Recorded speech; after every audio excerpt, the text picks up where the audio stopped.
Olá, educadores e educadoras, eu sou a Marcela, sou teacher, sim, no outro canal eu sou a tia do inglês e hoje eu preciso compartilhar com vocês algumas ideias sobre um livro que eu li recentemente e que me chamou muita atenção. O nome desse livro é Mais Esperto que o Diabo.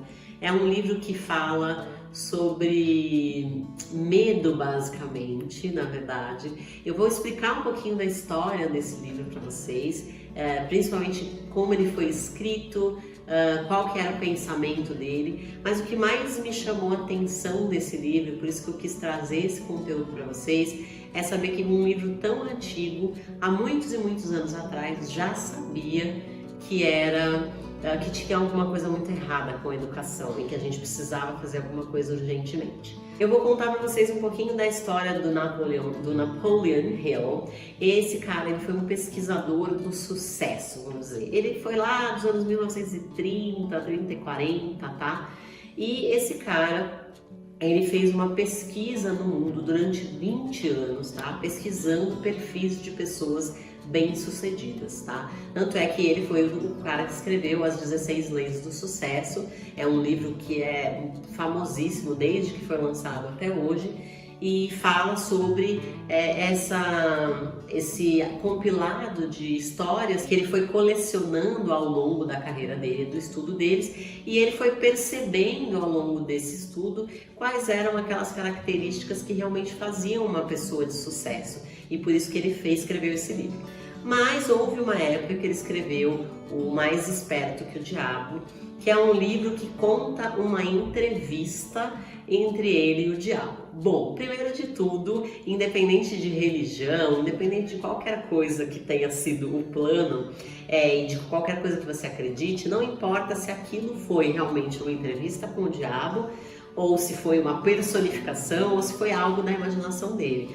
O que eu quero pontuar aqui é sobre aquelas questões que foram ditas em 1938, quando o livro foi escrito, e o quanto isso ainda é verdade até hoje sobre a educação. Então eu vou ler alguns pontos, alguns trechos do livro para você entender.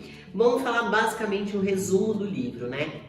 E nesse livro ele faz uma entrevista com o diabo para entender quais são os artifícios que o diabo ou que o mal encontra para dominar as pessoas. E a primeira coisa que ele fala é que ele não domina, ele não tem uma forma humana, ele não tem uma forma de um homem ou de uma mulher, ele simplesmente domina a mente das pessoas. E como ele usa essa dominação? Ele tem dois fatores que ele usa para a dominação. Uma delas é o medo, então ele vive e sobrevive através do medo das pessoas, medo de escassez, medo de comparação, de inferioridade, enfim. Então ele trabalha através desses medos. E o segundo artifício do diabo para entrar na mente humana é a alienação, ou seja, aquelas pessoas que vão simplesmente vivendo a vida e sobrevivendo, sem ter realmente consciência daquilo que elas fazem, ou tomando decisões, simplesmente acorda, vai para o trabalho, volta, paga a conta e acha que a vida é só isso. Então as pessoas que não têm consciência e que vão simplesmente adquirindo hábitos e vícios ao longo da vida, então ele trabalha através dessa alienação, porque os hábitos e os vícios tiram da pessoa o poder do controle da mente dela. Então, na verdade, ele trabalha sempre na mente das pessoas que não têm controle mental. Então, basicamente, o livro fala sobre isso. Eu recomendo fortemente, se você é um educador de alma com propósito, que você leia esse livro, porque ele vai te trazer outras questões, obviamente, de desenvolvimento pessoal, mas também vai trazer essa questão da educação que para mim foi muito forte, bateu muito fundo, e por isso que eu queria dividir essas histórias aqui com você, né? Pelo menos esses trechos. Uma das coisas que me chamou muita atenção é que o Napoleon Hill, quando ele escreveu esse livro, ele teve muito medo de que o que ele escrevesse pudesse afetar demais a igreja, porque ele também fala da igreja no livro, e também as escolas e os sistemas educacionais. E na verdade ele teve medo de ser perseguido, então ele nunca publicou esse livro. Ele foi um livro que ficou escondido por mais de 70 anos. Quem publicou, na verdade, foi a família dele e depois que ele faleceu.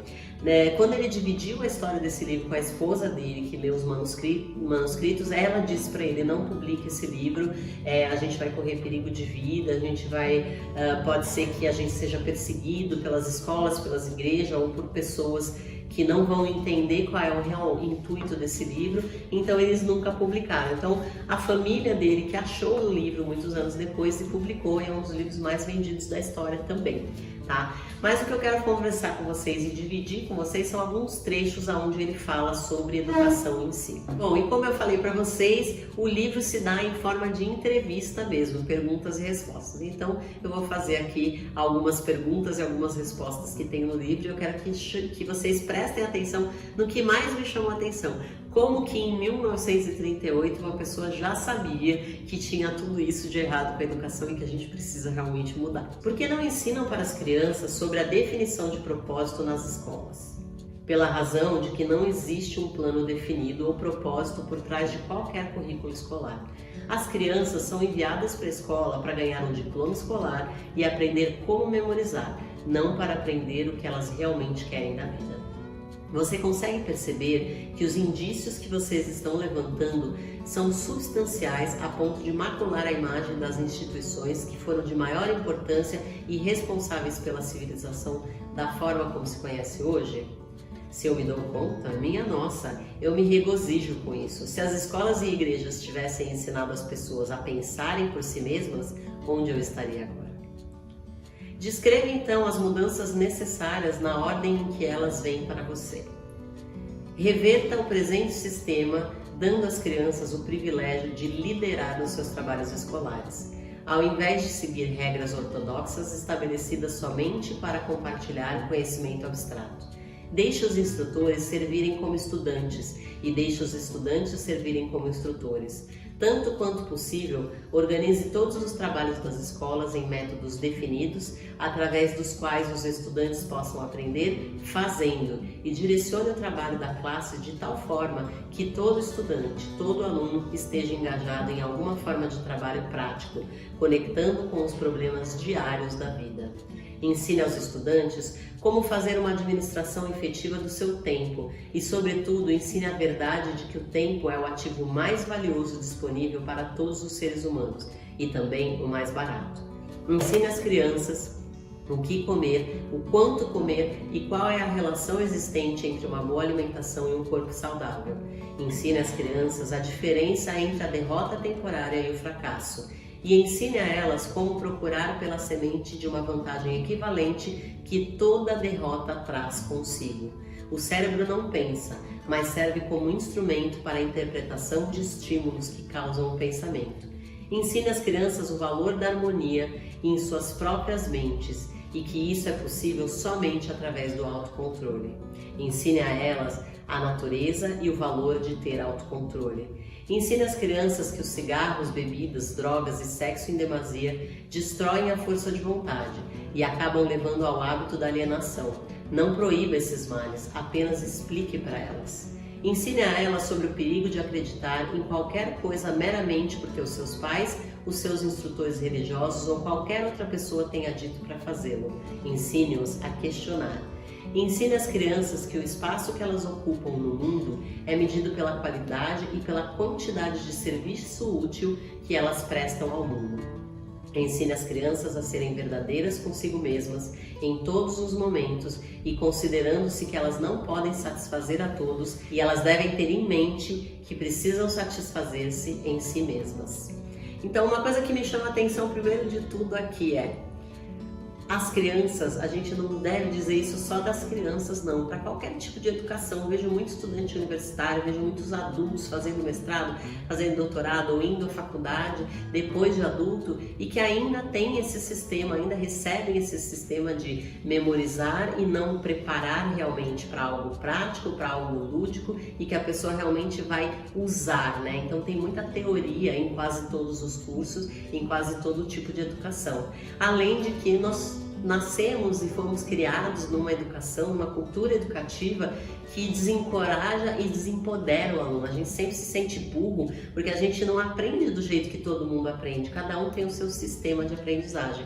Então, esse livro me marcou muito, foi um dos melhores livros que eu já li na minha vida, então eu recomendo muito que você leia.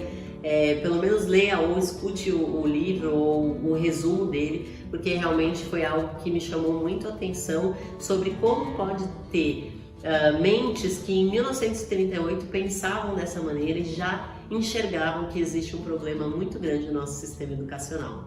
Eu espero de coração que você tenha gostado desse vídeo e me conta aqui o que você achou, quais são as suas experiências. Se você já leu esse livro, me conta quais foram os seus insights.